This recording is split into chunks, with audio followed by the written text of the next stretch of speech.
লোকসভা ভোটে আইএসএফ এর জেতা একমাত্র আসন। পশ্চিমবঙ্গে এসআইআর চালুর পর সেই ভাঙড়ে আইএসএফ এর একজনও বুথ লেভেল এজেন্ট নেই। বিধায়ক নওশাদ সিদ্দিকীর দাবি, তারা স্বীকৃত রাজনৈতিক দল না হওয়াতেই এই বিপত্তি। আর এ নিয়ে কটাক্ষ করেছে তৃণমূল।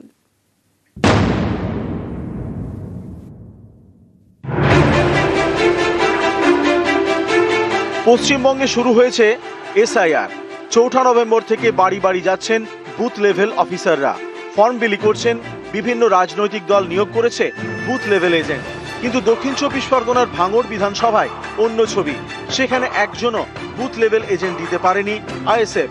এই আইএসএফই ২০২১ সালে ভাঙড়ে জেতে।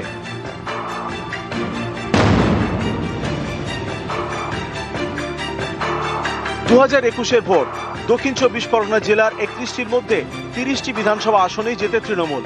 একমাত্র ভাঙড় আসনটি পায় আইএসএফ। এ রাজ্যে তাদের হাতে থাকা একমাত্র বিধানসভা আসন।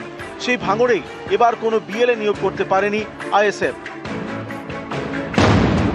ভাঙড় বিধানসভা কেন্দ্রের ২৮৬টি বুথ, সব কটিতেই বিএলএ দিয়েছে তৃণমূল। সিপিআইএম এর বিএলএ এর সংখ্যা ১০৫, বিজেপির ৭৮, আইএসএফ এর একজনও নেই। আমরা রেজিস্টার্ড প্রার্থী কিন্তু রিকগনাইজ আর আনরিকগনাইজ, তো সেই জন্য সুতরাং সেক্ষেত্রে আমাদের আমরা হবে না, একটা পার্সেন্টেজ এটা ভোট প্রয়োজন হয়, নাহলে সিট সংখ্যা হয়। আমাদের আশা করছি মানুষ সহযোগিতা হলে আগামী দিনে আমরা রিকগনাইজ পার্টিতে পরিণত হবো।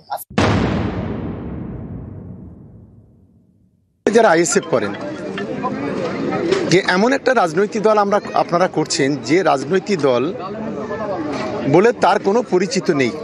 ভাঙড় বিধানসভাতে একটা বিএলএ 2 ফর্ম ফিল আপ করতে পারছেন না, বুথ লেভেল এজেন্ট দিতে পারছেন না, তাহলে কেমন রাজনৈতিক দল?